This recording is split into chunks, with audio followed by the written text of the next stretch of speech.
What's good, everyone? This is your boy DJ's Raw and Cut Truth, giving you that raw content that you deservedly need. And today's game was everything I predicted. Everything I predicted. I predicted that Joel Embiid was going to dominate. The Hornets' starting lineup is too small. They got destroyed on the boards and second chance points. Devontae Graham had a horrible start. He shot 0 for 16 starting out. And in the game, he shot 4 for 15. That is horrible. For LaMelo Ball, I thought at the beginning of the game, he settled instead of really just attacking all fronts of the game. In the second half, it was picked up. You could tell that LaMelo has heart. He wanted to win that game. They were, I think, in the fourth quarter. He made 2 big threes to keep them in striking distance. I saw the 6 turnovers. That could be easily cleaned up if the bigs of the team were not Cody Zeller and Biyombo. That wouldn't be a question. But since they're on the team and they're starting, what LaMelo got to realize is don't give them the ball unless they're wide open. If Bismack Biyombo and Cody Zeller are not wide open, you're better off taking a contested shot, going to the rack. The ball movement was horrible. A lot of hero ball going on. No offensive cohesion at all. And Devontae Graham played 40 minutes. Now, how in the hell does he get to play 40 minutes?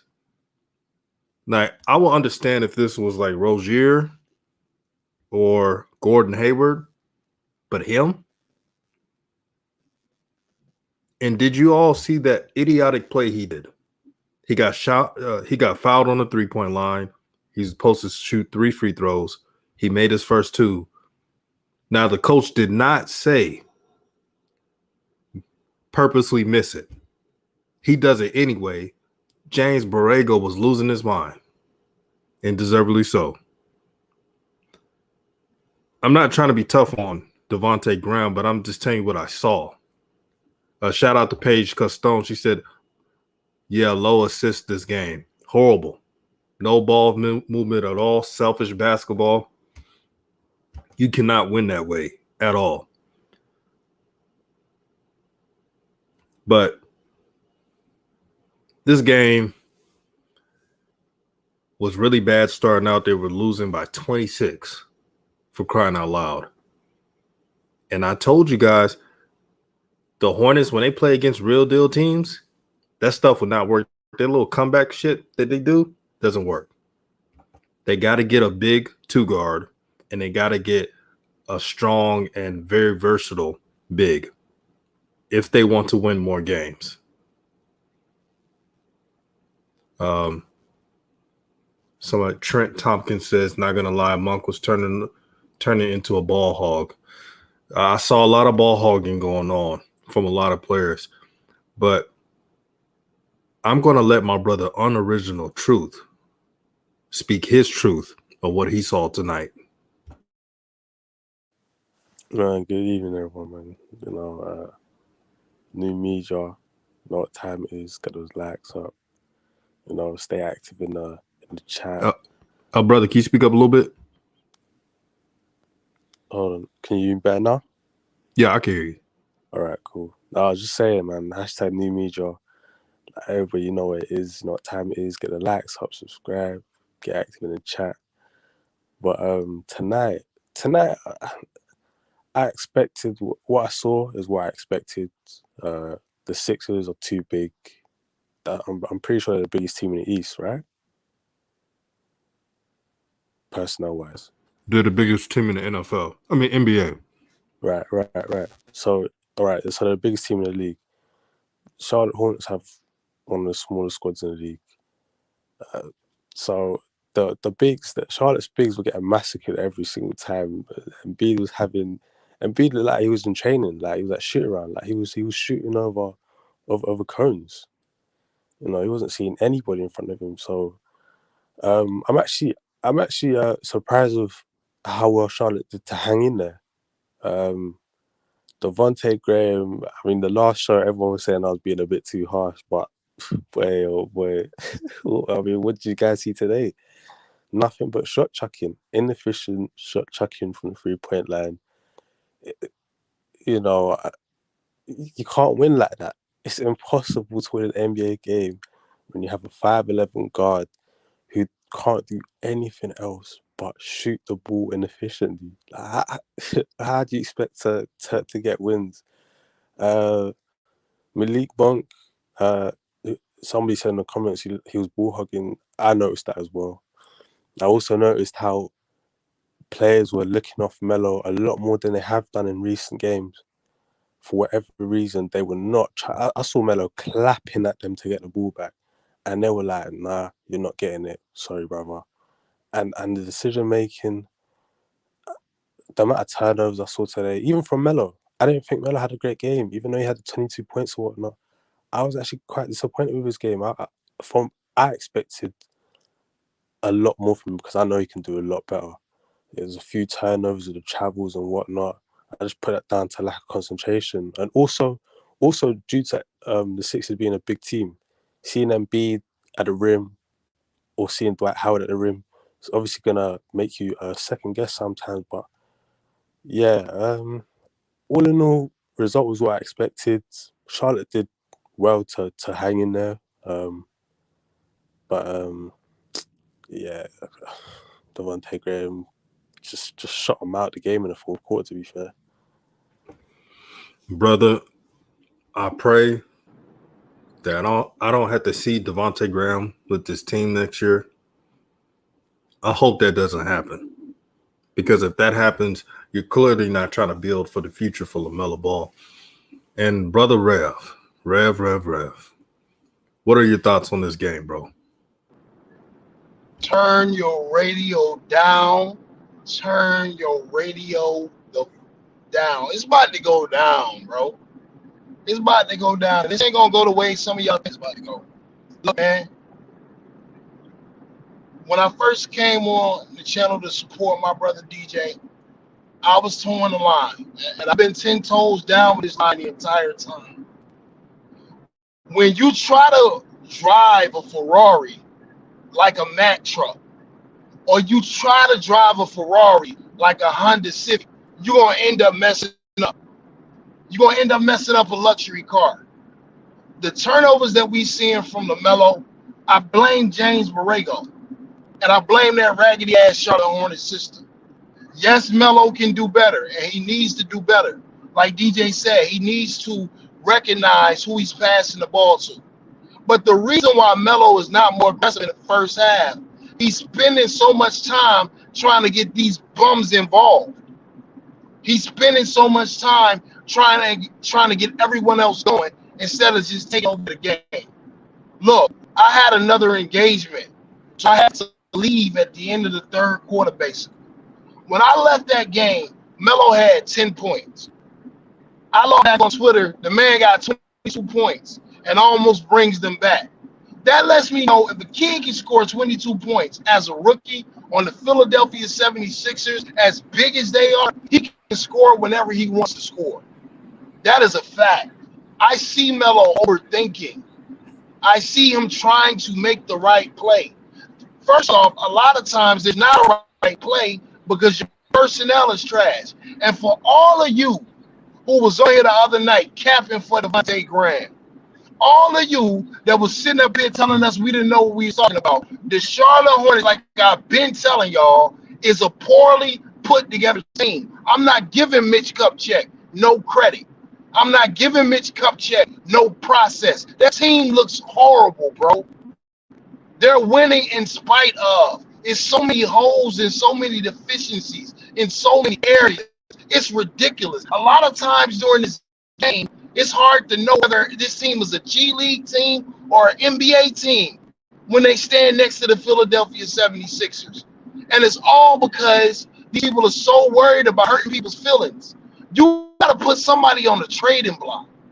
One of them guards got to go. Malik Monk, Terry Rozier, Devontae Graham, it doesn't matter at this point. Somebody got to go. You got to get some valuable assets, a real big man for starters.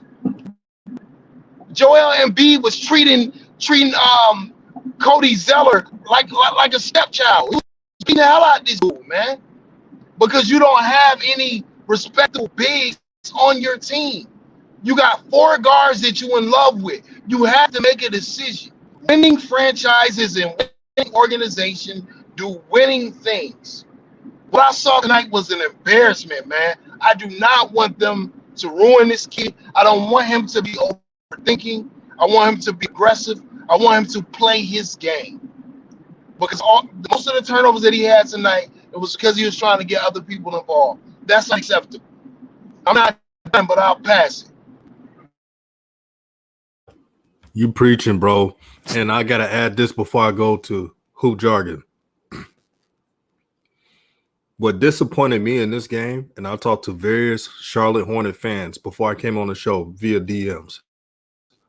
They were disappointed that LaMelo was the only one playing hard the whole game. You see that steal he had on Embiid? Everybody thought the game was over. He stole it and shot the 3.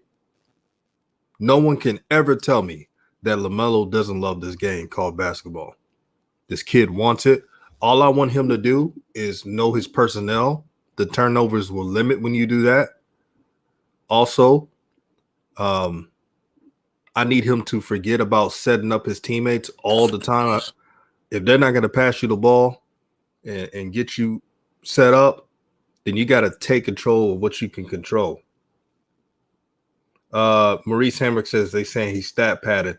No, because LaMelo, all his points got the Hornets on striking distance. That is a lie what they're saying. And then their favorite player be James Harden. Talking about Melo's stat pad. Everybody in the league stat pad. It's the NBA. Right. Bunch of shines, bro. Hoop jargon, what you think about this topic? Well, I mean, it's the second game. He's starting, obviously, statistically, did what he's supposed to do. Make mistakes. I mean, I expect it out of rookie. Like, you're gonna keep seeing that. That is what develops a young, like Rev say, a young Ferrari, and to get into that new model Ferrari. Like, you got to go through your lumps. And let's be frank, he's not going through the lumps in a fashion that a guy who ain't ready for the moment, right? Facts. So, you know what I'm saying? Like, this is, I'm smiling ear to ear after that performance. Like, I'm like, hell yeah. That's what you want as far as evaluating. It ain't necessarily the win and loss. That's great. But you shot 50% from 3, 50% from the field. 22, your plus or minus is a -3. That ain't great. But, like, that's what you want out of your young point guard who's his second game starting against a team, let's be frank, that's going to be in that contention to win the East.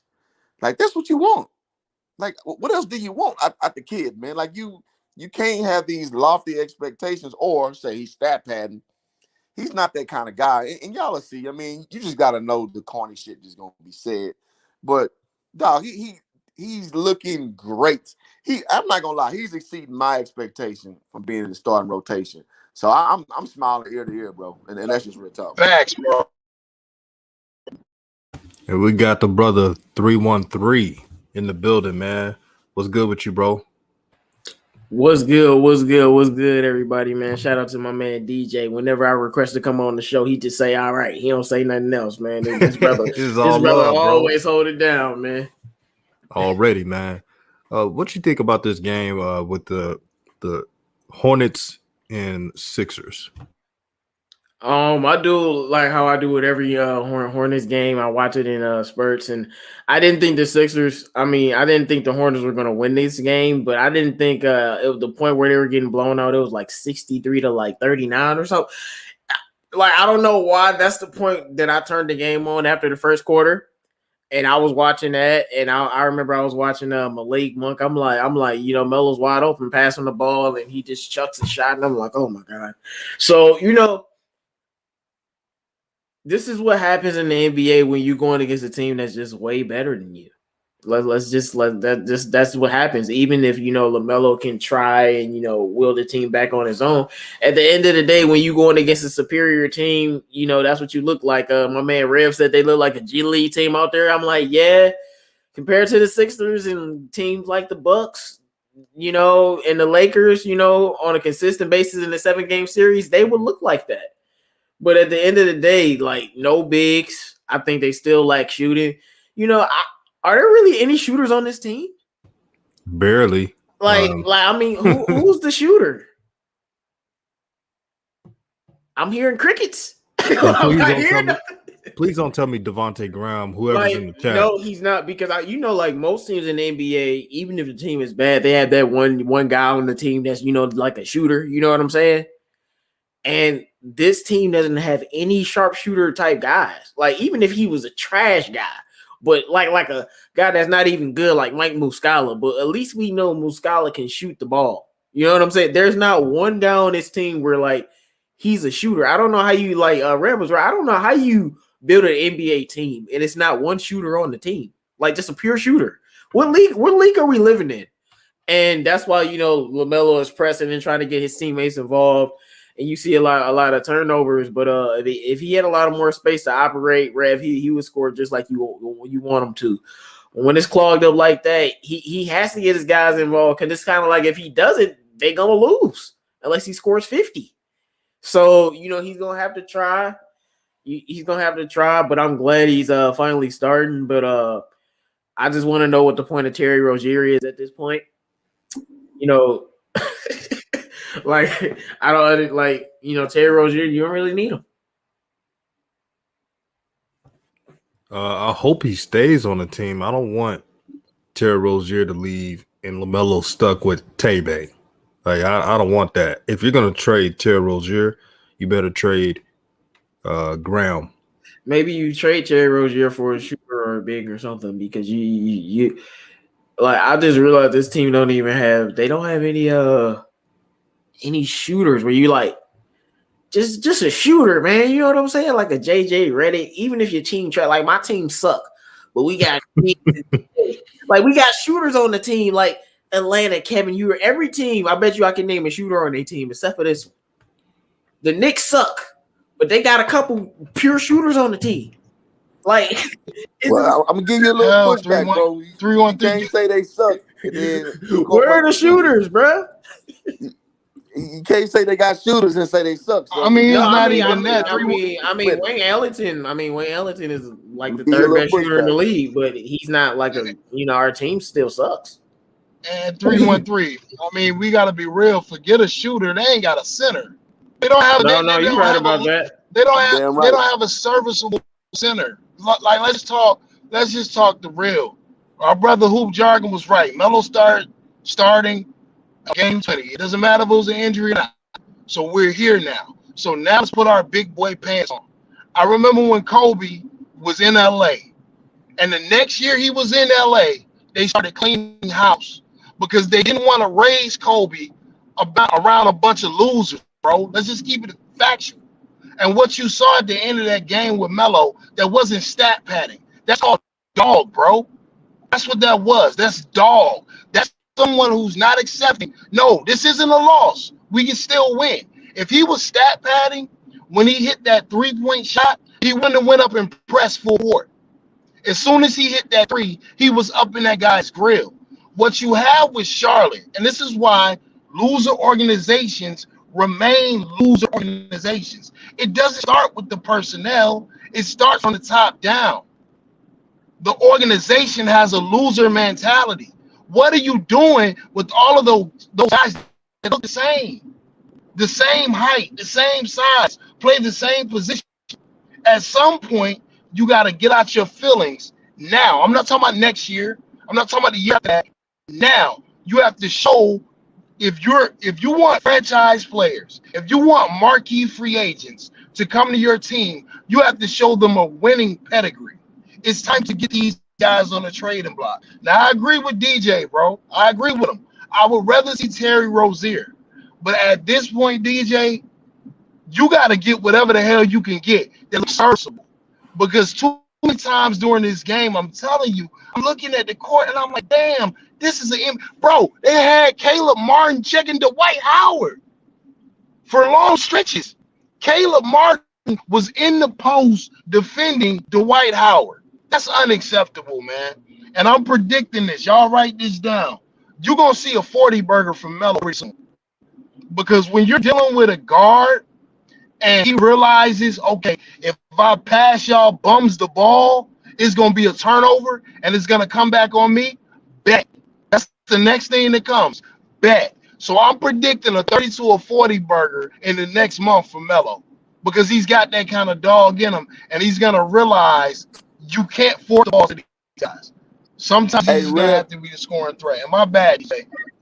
Hey, Rev, quick question. What's up, brother? What was your beef with Martin holding Dwight?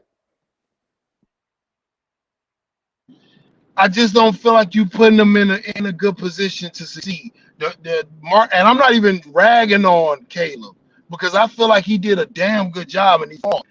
But he should not ever be having to check a center in the post for long stretches of the game. That is a flawed personnel. Okay, somebody has not been doing that job. Hold on, Rev. I'm about to go ahead, DJ, I'm about to let it be known for anybody in the chat that says that LaMelo was stat padding at the last minute needs to put a freaking Ziploc bag in their mouth. They still had the chance to come back in the game. Instead of LaMelo quitting, LaMelo played until the clock was 0. He did that while everybody else was trying to close the game out and not even try. I'd rather have 15 players like LaMelo who gives me effort every single time than a player that's comfortable just because his coach is giving them all those damn minutes. So I don't want to hear any of that shit. You play until the game is over. HJ, what were you saying, brother? Yeah, I was just saying that well, if you look at like Dwight Howard at this point, extreme shell of himself. So what that tells me is if you put an undersized guy on him, he basically is not an offensive threat. Like a la when you put I've seen freaking Steph Curry guard fours before, you know what I mean? Just because the other team's hiding them. So it can still be beneficial to you because I mean, look at Dwight. He only scored 5 points. So, you know, we talking 10 years ago, Dwight, yeah, you're going to get punished. Like, what are you doing, coach? So it's like you throw, it's almost like a decoy defense where you're guarding a guy who's a decoy offensively. So I'm not so mad at that, but I wanted to know what you meant by that before I addressed it. But you do see that at the NBA level because it's like that they're not going to run the offense through them anyway. So you just put them on a guy who not going to get the ball. And that's kind of where the problem comes from. Go ahead. This is the problem, though. This is the problem, AJ. This is the problem. It's flawed personnel. It's Mitch Kupchak. That's what it is. There wasn't no hiding. It wasn't no decoy. But what you had was they were getting out rebounded so bad at times during the game. Also, and I saw this play ran 3 times, they were running a shield screen in the paint where Tobias Harris would come off Dwight Howard and he would come off Joel Embiid in the paint. And because you have no post presence down there on the switch, now you got Caleb on either Dwight again or you got him on Tobias Harris. It was just the reason why Charlotte lost the game is exactly what DJ said. The Sixers just too big for them, and they don't have a reputable center or a reputable really power forward. So it wasn't just scoring. It got Philadelphia in the bonus early. You're just asking a guy to do so much, but really, AJ, what other option do they have with the personnel? What power forward are they putting in the game? What center are they putting in the game? You know what I mean? I'm with you. It's just a terrible ass G. I'm tired of Mitch Kupchak getting these excuses. He's a bum ass dude, bro. He's a bum. That's what he is. If players can be called bums, if players aren't good enough to quote unquote make it to the league, well, it's time to start holding these executives to the fire. Mitch Kupchak is a bum. That's what he is. He's been that way for the last 20 years. Hey, And shout well, and shout out to Maurice Hamrick for the $2.99 super chat to help grow new media. He says, "Is this the game JB gets tired of Graham?" Well, most coaches would be tired of a player making bonehead decisions at the end of the game, but I don't know. We'll see. There's too much lovey-dovey energy between Devontae and Coach. I mean, 40 minutes? Come on, he got more minutes than Gordon Hayward. You cannot tell me that makes sense. And shout out to True the King. I see him in the chat.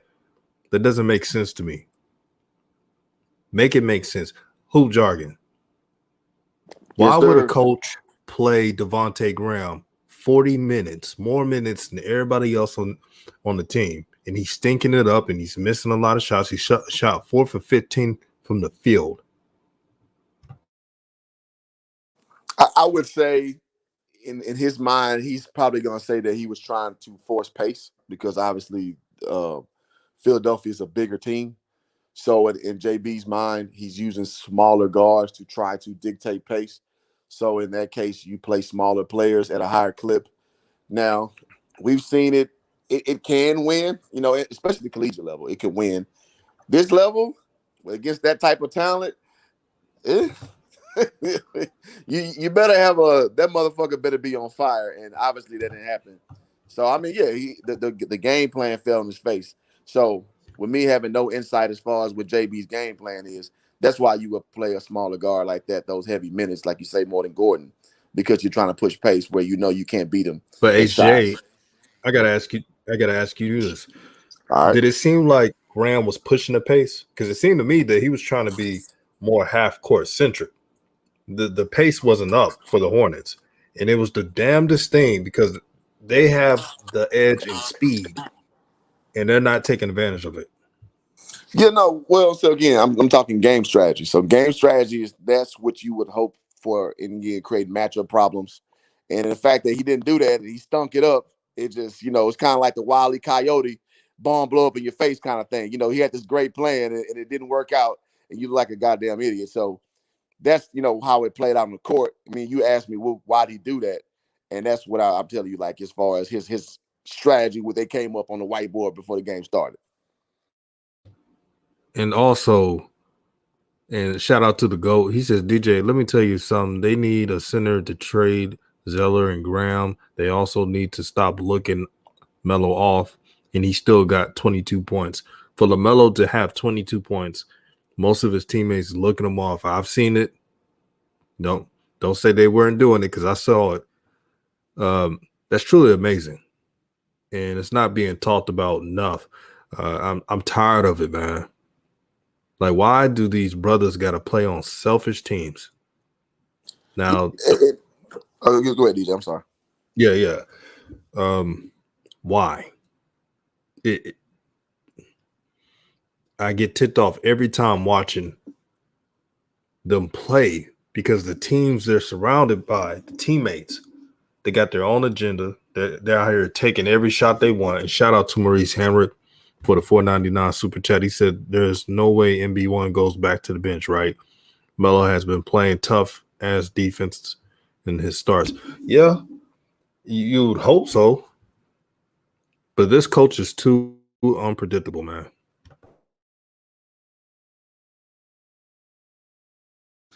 Yeah, I just want to say, I'm going to add this too. Like, and DJ has a great point about Zeller, man. I just don't understand the fit. And I don't understand why you haven't tried to move to get you a mobile big that can run the floor. Like, I mean, it's blatantly obvious at this point. And I lament back to the last game when they was trying to go to him so often. He just don't have the coordination. He don't have the skill to be going to so frequently and often. And because his body just, it's almost like his body can't adjust to the passes that he gets. His body can't adjust to the situational situations, you know what I mean, where a more athletic guy can catch it and finish really quickly. You know what I mean? And I just don't understand why they still ride this out. To me, Zeller is better on a more veteran-laden team where expectation isn't that high. You want him to be solid, a la like a Marc Gasol type of guy. He would be better suited in a situation like that. I just don't understand why he's still, like you said, he's still there, because he's like a square peg in a round hole, and it's holding them back in ways that, you know what I mean, that it's so blaringly obvious that it's. I don't understand why Mitch hasn't made a move. So I want to speak on that a little bit. Good points, brother. Rev, brother, man. K. Warren pointed out something that we've been saying, and this is the reason why I've said from the beginning that LaMelo Ball and Miles Bridges should be the only two players that's untradeable, unmovable, just pretty much the core. He said Miles never looks Melo off. Miles literally goes out of his way to find LaMelo. That's absolutely true. And that's a great teammate. This is the reason why we give him props. He's unselfish. He's a great defender. He'll take tough assignments. He had to guard bigger players in this game and still played with heart. That's why I can never get mad at Miles Bridges. Miles Bridges gives 110% effort without even asking for the ball. He scored 16 points tonight without chucking up shots, ball hogging, doing that dumb ISO dribbling like most players on the team. He had his points and stats organically, and he contributed, especially down the stretch. You need a Miles Bridges on your team. If the Hornets ever trade Miles Bridges, that would be the worst move they've ever done as a franchise. I agree with you, DJ. I agree with you, brother, wholeheartedly. But I understand what my brother Unoriginal Truth was saying last night. Really, if you look at Charlotte, they don't have a lot of assets that are attractive. They just don't. And the way you judge a GM, you look at position by position and you say, is he putting his guys in the best situation to succeed? If that's not happening, if it's not a top tier team, you at least want to look serviceable. When you go around the league, the Toronto Raptors have one of the worst records in the East. They're on the rise right now. When you look at their roster, you see things that look like an NBA roster. You see bodies at certain positions that look like NBA bodies. When I look at the Charlotte Hornets, it is just hard to understand what has been happening over the last 3 years when it comes to drafting, when it comes to developing players. I want to talk about something real quick because I really studied this game the first 3 quarters. DJ and I give guys a pregame analysis about what would have to happen for the Charlotte Hornets to win last night. Every time LaMelo and Miles got up and down the court and ran, they had success. For the most part, they had success. Miles Bridges had a wonderful first half. But something happened in the second quarter, and I want to see if y'all noticed it. Cody Zeller would get the rebound, and he would be about to pass LaMelo the ball, and Gordon Hayward, a.k.a. Mr. Glass, a.k.a. Hooser, would go and get the ball and wave LaMelo off. And the entire tempo and flow of the offense was out. When that one happened, Devontae Graham would wave LaMelo off, and he will walk the ball up the court. Now, let's change their names for a second. If Charlotte was having success with Cody Zeller kicking the ball out to Devontae Graham and Devontae Graham pushing the ball up the court, and LaMelo was the one slowing the pace down, I would be getting LaMelo. But that's not what I saw tonight. I saw a team that was AJ might be right. The game plan might have been to run up and down the court, but once they got hit in the mouth, they changed it. But what I saw was a team that I keep seeing, which is one of the worst shot clock teams in the league, which always drains the shot clock down because Devontae Graham and Gordon Hayward are pounding the rock for 22 seconds. You cannot win a half-court game against a team that has you outsized at every damn position. How are you going to win that game? So I'm in agreement with you about Miles Bridges, Jay, and I'm in agreement with you about Terry Rozier. But once again, the Hornets are getting into a dangerous position with these contracts coming up over the next 2 years. And the fact that the guys that we want to see traded really don't have that much value. Some of the guys that we really think could really be building blocks for this team going forward, they might have to go in order for the Charlotte Hornets to be respectable.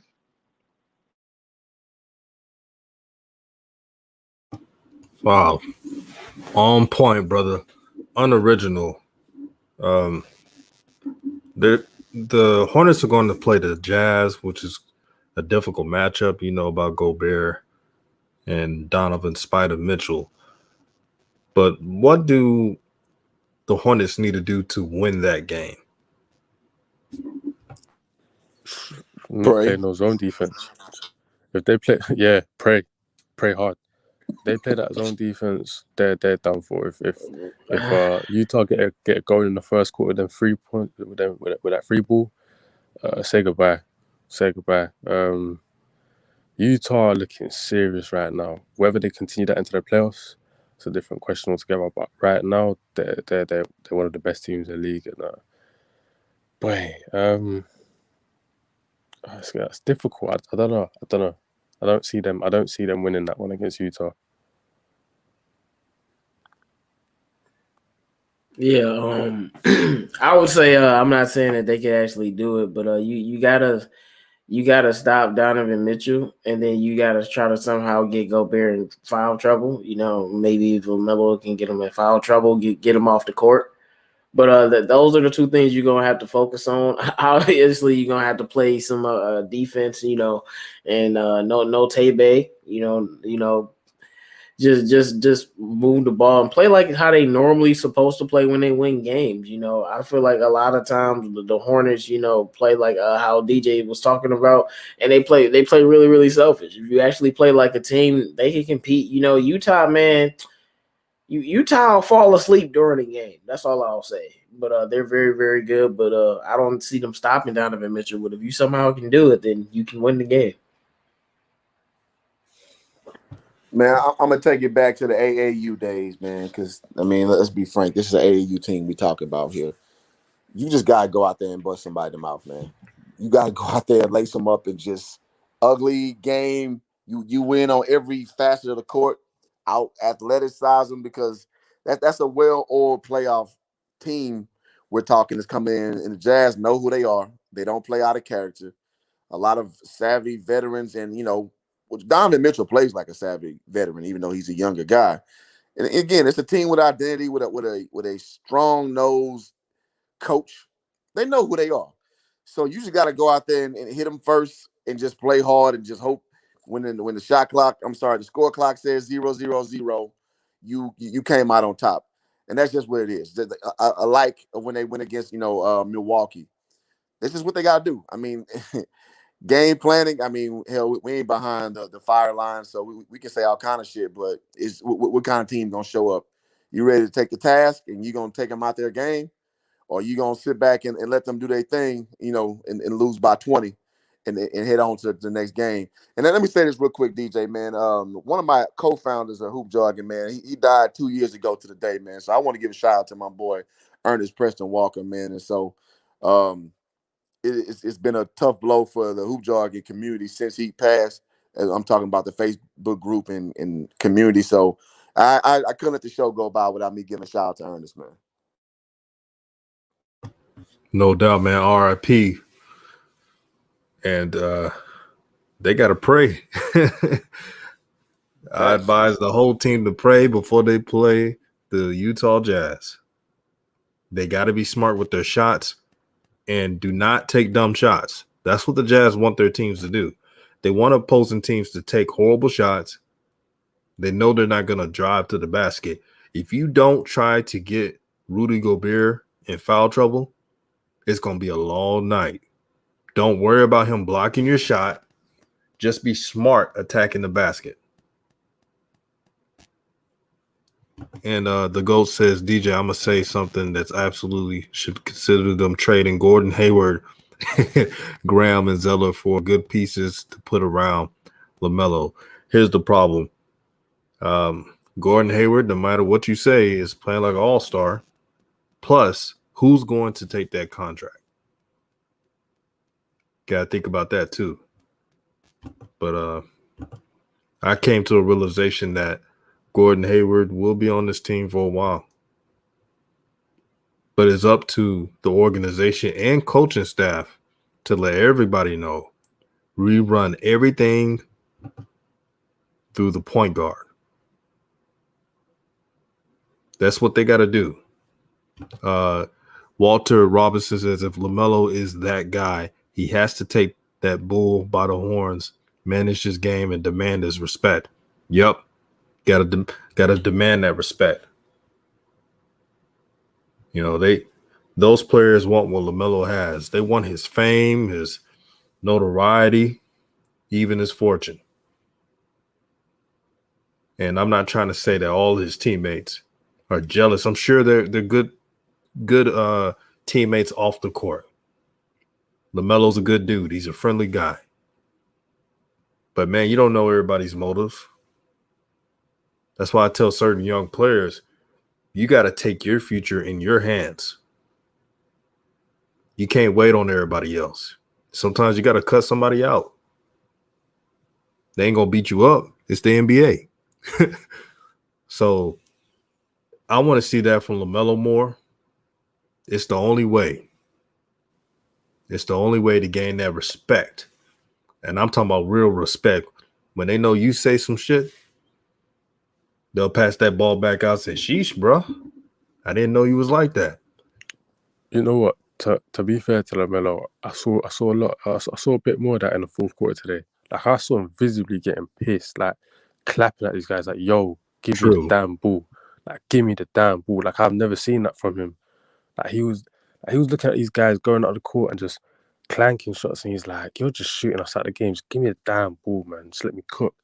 And what made me angry was these guys were looking him off more than ever. Like that today's fourth quarter, I really, really saw some jealous teammates. Like before, you could see there was a little bit of jealousy, but they were hiding it a bit. But today was just full blown. Like there was no mistaking it. There was no hiding. That was pure jealousy. You could clearly see Melo getting angry at his guys, like, "Yo, like that continuously clapping him, give me the ball." And they're looking at him and they're like, "Nah, you know what? Let's take the ball all the way around the other side of the court, make a play there." I mean, he's got to keep doing that. Sooner or later, they're gonna have to give him his respect because they won't be at this franchise much longer. But what I saw today in the fourth quarter from LaMelo, I was encouraged by it, but I was also discouraged by the reaction from his teammates. So.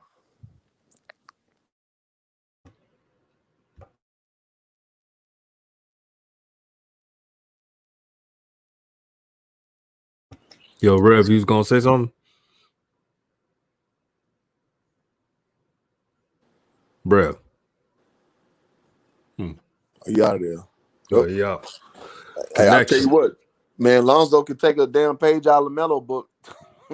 Getting your teammates to understand that you need the goddamn ball, and I don't care what you want. Like it's you need to go through me. So and Zoe had a good game today, so I'm not trying to shit on Zoe, but he can learn a lot from his younger brother as far as the temperament is concerned. Man, bro, you just opened a can of worms, man. I'm not going there. Damn, dog, my bad. No, it's funny. It's all good though. You know how this fan base is, man. But about to be Crips and Bloods DJ, up in here. What's up, bro? check it out, bro. This is what I wanted to say to you, brothers. Somebody was making a comment about LaMelo not starting, going forward potentially. I think that ship is sailed. I'm riding with my brother Hoop Jargon. I think it passed that 20-game mark. And Borrego's tone on Melo was really starting to switch up. My guy Rated, the GOAT, he hit me up on Twitter with the radio interview from a local radio station in Charlotte. And the way James Borrego was talking about Terry Rozier, you would think Terry Rozier was the worst guy on the team. Like he just flat out came out and said, yeah, even if Terry came back, there's no guarantee he's gonna start. I was like, what? You know what I'm saying? Like, wow. And then he basically said, These guys are making it hard on me. So, I'm going to have to make a decision if he does come back. I think Terry Rozier is the odd man out. I think they're done with Terry Rozier. I think if anybody gets traded, if it's a combination of names that get traded, Terry Rozier is going to be one of those guys. And I think when he comes back, he's going to be the odd man out of the starting lineup. It's hard, like Hoogan said. Even if Melo has 6 turnovers as a rookie, it's hard to bench a rookie that's coming off of the last 3 games. 27 points, 14 points, and 22 points against the level of competition he's been playing against. So I think we don't need to worry about the LaMelo starting thing anymore. The next stage of progression is seeing if Charlotte is serious about winning, or see if Charlotte is just one of those loser clout teams that just really wants clickbait. That's really what's going to come down to the next 2 years. But as far as the Jazz game, I ain't looking forward to nothing in that game. It could be a repeat of tonight. Hey, Rev, and let me say this, man. And in my warm take Walter takes, man. Shout out to DJ for giving me that opportunity. You got to understand who JB is. JB learned from Greg Popovich. So those kind of coaches send shots, indirectly to certain players, and they'll play it off like it's nothing. So that's very astute of you to pick up what he was sending to Terry. Now we don't know exactly what his intent was with that, but coaches on that level who think on that subliminal level with their guys, they do that shit all the time. I mean, how many times you seen Phil Jackson throw an indirect at somebody, and they get the message down the line? I mean, Greg, we see Bill Belichick do it. So, JB, man, I got my eye on that dude, man. He sends those shots subliminally, and that's like what we talk about. Weeks ago we talking about the Hermetic principle, like these guys who do these Machiavellian tactics. And I think JB is more covert with his shit than we probably like to believe. And so yeah, my ears are raising up, bro. With that. Yeah. AJ, what do you think? And DJ as well. What do y'all think he meant by that Terry Rozier statement? Like, he knew he was on a radio station in Charlotte, because it caused so much buzz after that statement was made that one of their top reporters, Rick Bonnell, was like, "Yo, that's telling." Like, so what do you think he meant by that Terry Rozier statement? Oh, brother, he's trying to sow the seeds of having Devontae be the long-term starter in a potential trade for Rozier. That's exactly what he's trying to do. And I don't like it, because Rozier has been a professional, man. He's been a big-time shot maker. I truly believe that Coach JB doesn't create enough plays for him. And it was very odd to me where there were games where Devontae Graham would have more minutes than him, more plays drawn up for him than Rozier. So I saw it a while ago. Yeah, and that's the definitely the take that makes the most sense. Let me say that, and that's my mind directly goes to that. And I'll just play devil's advocate a little bit and say that maybe that was his way of saying, because behind the scenes, we don't know what practice looks like from these guys. We don't know what the everyday interactions look like with these guys. And so all we can really go off of is the game and then the press conference. That's pretty much all we got, unless some insider watches a practice and give us something extra. So with that being said, I'm going to go step out on a limb and go more of the conspiracy route. And what that same message can mean is that you need to step your shit up in practice on we doing shit otherwise, or as you see right now, our train is working right now. So you can be a part of this, or you can move on. You can move on. So coaches be doing that slick shit. I mean, I've seen it so many times over. So like I say, man, when Red brought it up, my ears perked the hell up, man. So it could be somewhere in between those two things. Yeah, and G Money, I saw your comment when you said that LaMelo needs to learn to play off ball more. No, LaMelo needs to play point guard, because he's a number 3 overall pick and the point guard and the best passer on the team. That's why he needs the ball. They need to conform to him. They're the reason. The players on the team, they're the reason why they had the number 3 overall pick. It just comes with the territory. It's the part of the game of the NBA. You have a bad season and you're at fault at that, you have to acquiesce to the high draft pick. And 313, what do you think about that? People saying LaMelo needs to learn to play off ball to help make everybody happy. I don't believe in that. Man, we trying to get LaMelo started. Like, we finally got that. Well, one thing about LaMelo, especially seeing how much he enjoys himself on the court. One thing about him is you want him to be free out there. You don't want any restrictions. If Melo play off ball when he feel like playing off ball. When he tired out there and he want to chill, then he'll play off ball. But other than that, like I agree with you, he needs to be the point guard of the team. And if he was playing off ball, I'm kind of like, playing off ball for who? Like it's not like they got some other dynamic guard on the team. You know what I'm saying? It's not like it's a CP3 on this team or something. It's just, Tay Bay and Terry Rozier and, a bunch of nobodies and, Gordon Hayward. So at the end of the day, no, he definitely should be on ball. That's not a question to me.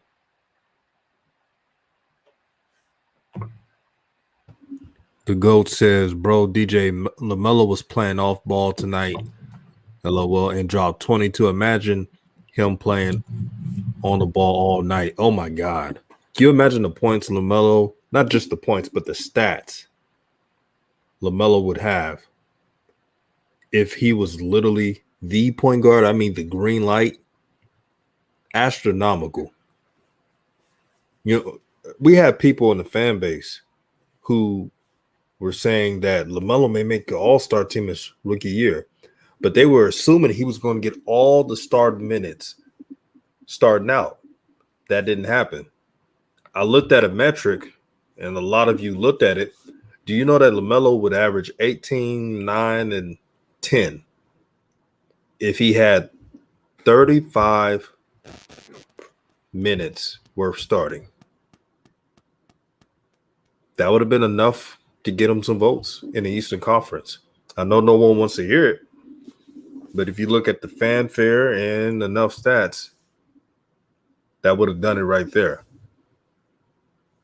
So they got to let LaMelo be a point guard. Let him grow the culture out. The Hornets right now have no culture. Their goal should be building that culture. Whoever's saying, let's fight so hard to be the 8th or 9th seed. Why? So you can get blown out by the 76ers? No, build the culture. And then build the team around LaMelo Ball, and good things will happen in the future. Facts.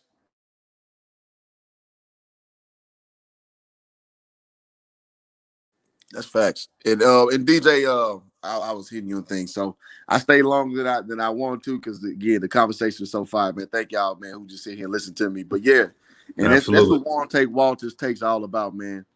It ain't about this season; it's about what you building going forward. And you got a young Ferrari, like Rev always says, and you're not necessarily gonna cash in on the Ferrari right now. What you want to do is get him game prepared, so when it's next year. It's time to bust some ass. Like like DJ's point, you're not gonna run through the East right now. It's pretty apparent. I mean, we're only 20 games in, but let's be real, it's not happening.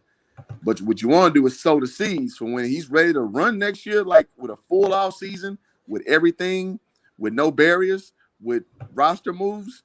You want him to be ready, and that's what I care more about than these individual wins and losses this early in the season. And let me say this before I go as well. When I used to coach middle school, I coached college level. When I coached, can y'all hear me?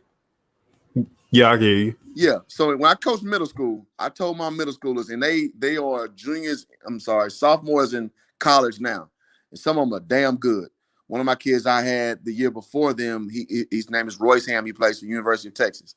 So I told all my kids, I don't give a shit about winning no district championship. I play Division I basketball. I play professional basketball. I don't care. I want you to be ready. I'm going to tell you the same stuff I taught my college kids when you're in 7th and 8th grade. I say, I don't give a damn about it. And it's, my kids are pretty goddamn good now at 20 years old. So that's what you got to kind of build towards the process and not necessarily the instant gratification when you're not good enough right now. And in my case, the stakes weren't high enough. I didn't give a shit about winning that on that level. I don't get a pay raise for that. But I wanted them to have skills. It's going to take them to be better men down the line. And I think that LaMelo, we got to watch that because he's going to be a goddamn beast down the line. So don't get caught up so much in this season. Let's see how he's going to project out when that Ferrari understands all the gear shifts and everything that he got, and he take off down that road, going 160. Perfectly stated.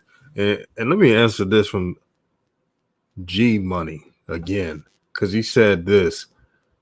He said that what's wrong with Charlotte trying to grow now? If they can get the 7th or 8th seed now, especially with LaMelo playing solid minutes, that's not bad at all. Everything can come true with the Hornets. You can't tell me in the Eastern Conference that if you just give LaMelo more usage rate, they're not going to win enough games. Now, they just started their tough stretch. So we see that they're 10-12. We don't know what they're going to be from 2 weeks from now. So it's too early to tell what seed, if it's a playoff seed or a playing game, what the Hornets will be. There's still some more basketball to be played. Now, when you watch when they play against the Utah Jazz, are you going to keep that same energy, brother? That's all I got to say, man. But let's see how this plays out. But I just want to see the culture and the team being involved around LaMelo Ball. I want to see that. That's the most important thing right now. Playing so hard to be the AFC is what? This really doesn't do anything for you. it gets you a bad draft pick. That's it. Pretty That's much. all it gets you, DJ. That's all it gets you. I don't understand what the infatuation is with the AFC. Does rose petals fall from heaven if they make an AFC, man? Did y'all not watch this game tonight? Look, bro, Melo aside, move Melo to the side, man. Because I don't want to hear the cat talking about we just saying this because of Melo. I want people to be honest with themselves. It was so many moments of this game when you look at this team and you like, is this really an NBA team? Why the hell would you be worried about an AFC right now?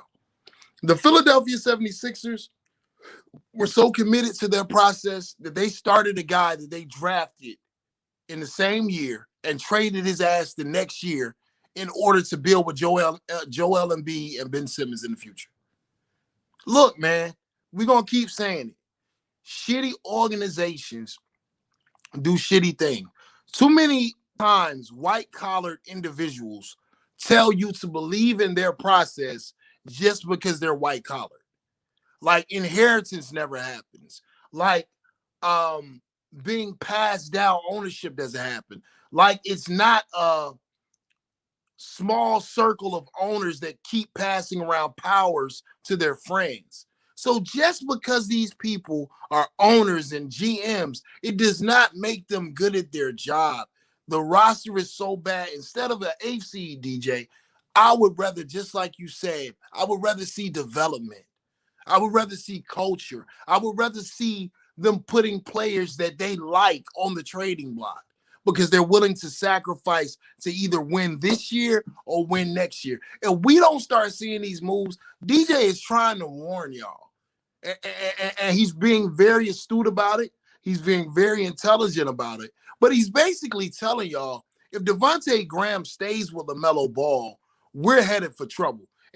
Am I misinterpreting you when you say that, DJ? No, not at all, brother. Spot on. I'm trying to temper what may happen. Because if Devontae Graham comes back, it's gonna be trouble. That boy terrible, man. No, I wanted to say something about that earlier. I think Devontae Graham is a terrible fit with LaMelo. I don't know why would the organization like, do y'all not see how bad of a fit they are together? Why would you even want to keep him with LaMelo in the first place? Terry Rozier is more of a asset NBA type of move. You know, it's just the right thing to do considering the things that's going on. Like, you know, I'm just getting rid of Graham. Like you can go, you can send you on your way, but no, he's definitely not a good fit. And you know, Melo needs to be playing. Like, I don't know why. There's so many questions I got with Charlotte. It's too many. Like, this organization is so bad. It's just like all the things they do make no sense to me. 313. Do you see it, brother? Do you no, see it? And Rev, you said what I Rev, what you said I wasn't even gonna say on this stream, because you said just because they're a good GM don't mean they good at their job. And I keep telling people this all the time. They be like, oh, y'all couch GMs, and you think, like, look, just because some of these people are in this position of power don't mean they know what the hell they doing. And I remember the day, I just remember how high I was on LaMelo coming out and how much I hyped him up to all of the Pistons fans. And I was telling them, like, we should trade all our first round picks to get him. And I asked them today, I was like, would you rather have the guy we have now or just LaMelo? Guess what they said? Exactly. So that's just bad GMing. And when you look at what they're doing in, what's his name? Mitch Kupchak. Oh my gosh. Like, I've never seen, like, this roster is so badly built. But and then you know, the guy in charge, James Borrego, I don't think he's the right guy for the job. They just got so many problems. It's not just one thing. It's like 15 things. But one thing that's true, Tay-Bay and Melo just don't work. I'm telling you that right now. DJ, unoriginal brother, you can chime in whenever you want to. I'm sorry for going in like I'm going in. But No, it's all good. I was keep frustrated preaching, as hell brother. tonight. I was frustrated as hell. Had nothing to do with Melo. I'm not gonna lie. I was not happy with Melo's performance. When I left the crib and I was going to my engagement, I didn't like how he was playing. I didn't like that passive shit. I didn't like those turnovers. I didn't like none of that. DJ hit me up, was like, yo, the brother cooking in the fourth quarter. So that's all good. Move Melo to the side. I'm just looking at this team. DJ, would you please ask the people in the chat the question that you asked about Devontae Graham? You could do that with the starting lineup. Other than Gordon Hayward, low-key, I was thinking about that question today. Who on that starting lineup, other than LaMelo Ball and Gordon Hayward, start on another team for certain? Okay, and you're talking about the permanent starters, right? Yeah, Not right now. Okay, because I would say Miles Bridges could start for some teams. I was just about to say No. Miles Bridges coming off the Y'all know bench, Miles and going he back can to the start. Y'all know Yeah, Miles I don't going count back him to as the a starter because of what this coach is doing. PJ wouldn't be starting for most teams. It seems like it. PJ will be a quasi starter. It just depends on the scheme and injuries. So he's the quasi starter. Terry Rozier would start for most teams. Devontae, He didn't start for Boston. no, he did not. Shoot, he would start for my trash team. Yeah, Well, he'll start. He'll start for Detroit. He could start for Detroit. Devontae Would not start on any team. Yeah, Like, he'll stop be it. off Like, the bench. this the only team he can start on. I'm serious. He would not This be is the only starting on team any he can other get team. 40 minutes. 40 freaking minutes in the game. Cody Zeller. Oh my God, not on any other team but this one. This the only team. Boy, man, Cody Zeller was putting the body bag tonight. Embiid was just laughing, toying it up, man. That brother destroyed him. It was not funny at all. Embiid could have had 50 if he really wanted to. And shout out to LaMelo Ball for donating 500 suitable blankets to the Salvation Army. They're not going to talk about it in major media because they got a disdain for the Ball family. Y'all know what it is. He's stat padding, DJ. He's giving those blankets. He's giving those blankets. Yeah. Watch, they're going to say it's a PR stunt. When have you ever heard of LaMelo being a PR stunt? I've never heard it. They're going to make up some dumb excuse. But, brother, unoriginal truth, and I would love to hear your opinion on this. if Devontae Graham came back, what does this mean for the team and LaMelo Ball in his development? It means that this organization will forever continue to be unserious. They'll forever continue to show that they're not about winning. There's no way you can want to win and employ Devontae Graham as a starter and pay him starter money. I was going through Twitter after the game, like a lot of Charlotte feed, and Graham was getting cooked. Like a lot of people are out on this guy. Like they're watching him playing. They're like, what happened to the guy from last season?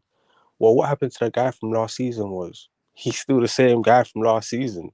It's just there's better players now with Melo around him and making him look like a total scrub. That's the only difference. He was the same player last season, shooting back the same from 3-point. What was he shooting from 3-point range last season? About 36%? Yeah, 36. He's shooting about 34% this season from three. Today he was terrible from 3-point line. So he's no different from last season than he's this season. Only difference is he's playing next to LaMelo Ball and he's playing 40 minutes a game and he's looking damn near unplayable in this league. If he stays at this franchise with LaMelo Ball as part of the future of this organization will go nowhere. And I'm telling you now, the day Devontae Graham signs that contract, that new and improved contract with Charlotte living on borrowed time with LaMelo Ball. That's just facts. And before we go, I want y'all to think about this. Yeah, LaMelo loves Charlotte right now. He loves playing in the NBA. I think that joy comes from all he went through due to the scrutiny of the media.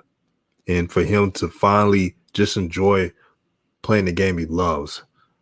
I think that's why he's always smiling. Seems like he's never in a bad mood. LaMelo just has a great spirit about him. You see it every time. The fans in Charlotte see it. We see it. But Charlotte, I'm warning you guys. If you don't build around LaMelo, if you don't put players that fit with his game, you never know. You never know. That's all I got to say. You never know. Man, another thing I want to say quickly is what Right. Charlotte do with Miles Bridges this summer, or I mean from now to the end of the season, and what they potentially do with him this summer will be so key, so vital to what Melo decides to do once that rookie deal is up. Right. Like if Charlotte butcher this, if Charlotte don't keep him, you've already messed up. You've already failed. And they wouldn't even have known it. Melo will already be ticking away the days until he can run away from that place. Brother DJ, let me say one more thing before we close out, brother. For sure. Ben Simmons, you got some explaining to do. I remember when Lonzo was with the Lakers, and y'all knew Lonzo was in a bad situation with Luke Walton. And for the true ball family fans, y'all should remember this. A tweet went out from Joel Embiid talking to Ben Simmons saying, I hope you dunk on him and make him cry in front of his daddy. You ain't got the same energy when Melo on the court, Ben Simmons. I've been watching you. I watched Melo play you 3 times. 2 times to a stalemate, and tonight he outplayed you in a bad game. You got people in your own fan base wishing you was more like LaMelo Ball. Let this be a lesson in life that you don't kick people when they're down. Everyone knows Lonzo was not in the best situation with the Lakers. Everyone knows Luke Walton did not believe in him. Also, Luke Walton tried to punish Lonzo because of his father's statements, which was foul. He shouldn't have did that. So now I'm going to look forward to the next 4 years when LaMelo Ball makes it as an all-star starter over you. That's all I wanted to say, kind sir. Absolutely. And shout out to LaMelo. He had 22, impactful points and had his team, meaning LaMelo, in striking distances and winning that game. But he still could have had a better game. He could have had 35. Ben Simmons down there shooting sky hooks in the post. Exactly. And I'm like, is Ben Simmons a point guard?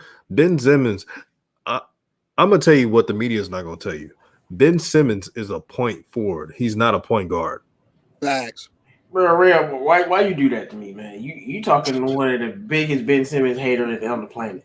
Bro, why you bring up Ben Simmons, man? Like I was trying because to end the stream. Him and Embiid had all them jokes. They had all them jokes. I know, but like Ben Simmons is an utter disappointment, but I'm gonna leave him alone. But he's an utter disappointment. Have you seen them play this year? Like I just don't understand how. Like, how do you not get better and you get worse? Like he still can't shoot. Let me answer this real quick before we leave. Joey Ramos says, DJ, thoughts on LaMelo in the last seconds of the game? All heart, all straight dog, hunger. Straight hunger. Like Unoriginal Truth said, he wants this, man. He wants this. All his teammates lollygagging and stuff, man. You got a minute left. You never know. If you steal the ball and hit some threes, you can win that game. LaMelo did that. He stole the ball, hit a three. They're only down by 5 and 50-plus seconds left. There was a chance. Unfortunately, they want to go back to that zone, and you saw what happened. Danny Green 3. All I got to say about Simmons is it's going to be another year in B. Y'all going to lose the chip. You wish you had Melo, because if you had Melo, you'd win the chip. Too bad. So, like as long as Ben Simmons got that same shot, they ain't never winning nothing. Hood a rule, and y'all capping for Ben Simmons in the chat. If Ben Simmons was doing what he was supposed to do, Philadelphia wouldn't have him on the trading block, fam.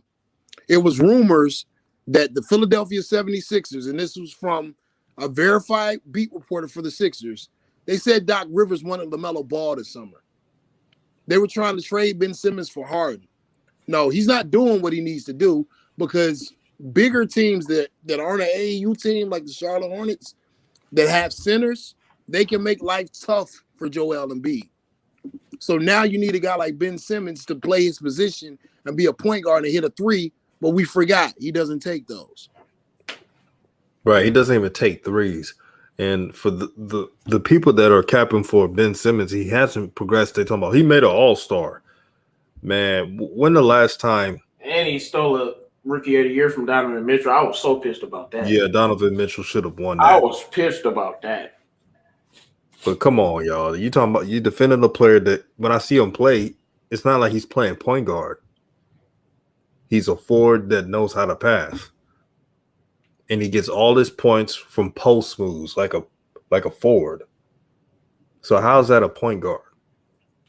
My problem with Ben Simmons more than anything is he doesn't even try to get better. Like, you don't even attempt to shoot the three.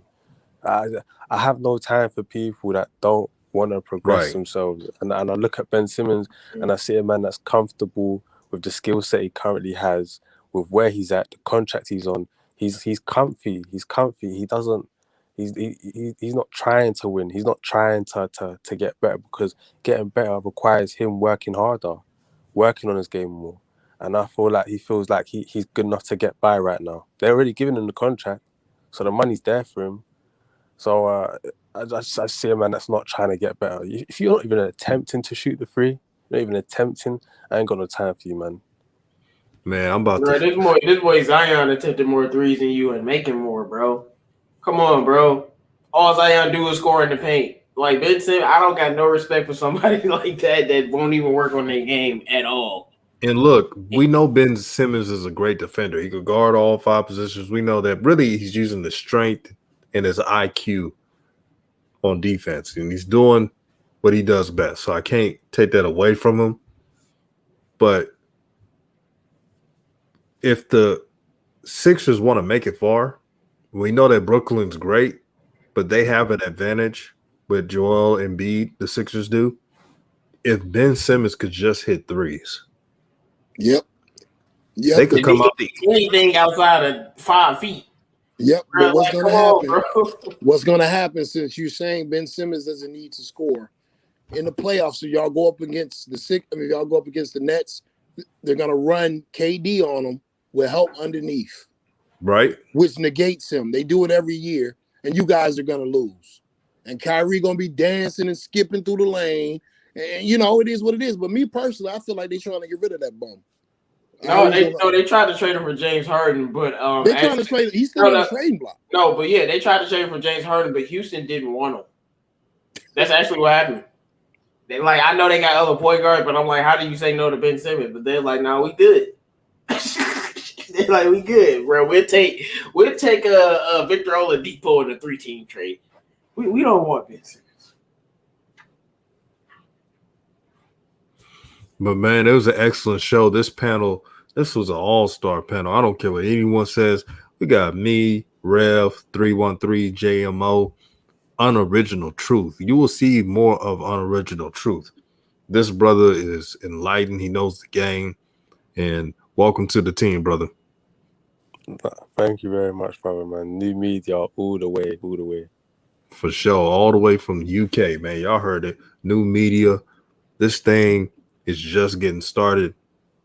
And shout out to you, 313. You know it's all love, brother, man. No, man. Thanks for having me on the show. Shout out to all of the people, man. Free LaMelo, dog. Exactly. And free Lonzo too, man. For real. Free Lonzo, goddamn. I want to see them play trade together Lonzo, man. So trade bad, him to bro. a contender team. Trade him to the Hornets, man. I want to see them play together so bad. It just would be perfect. Like the more I watch LaMelo play, I'm like, bro, if these dudes play together, like it would just be something that the league has never seen before. Yeah, it better be with a different team, but we'll see what happens. Bro. We'll see what happens, bro. But all love, man. All praise to the Most High.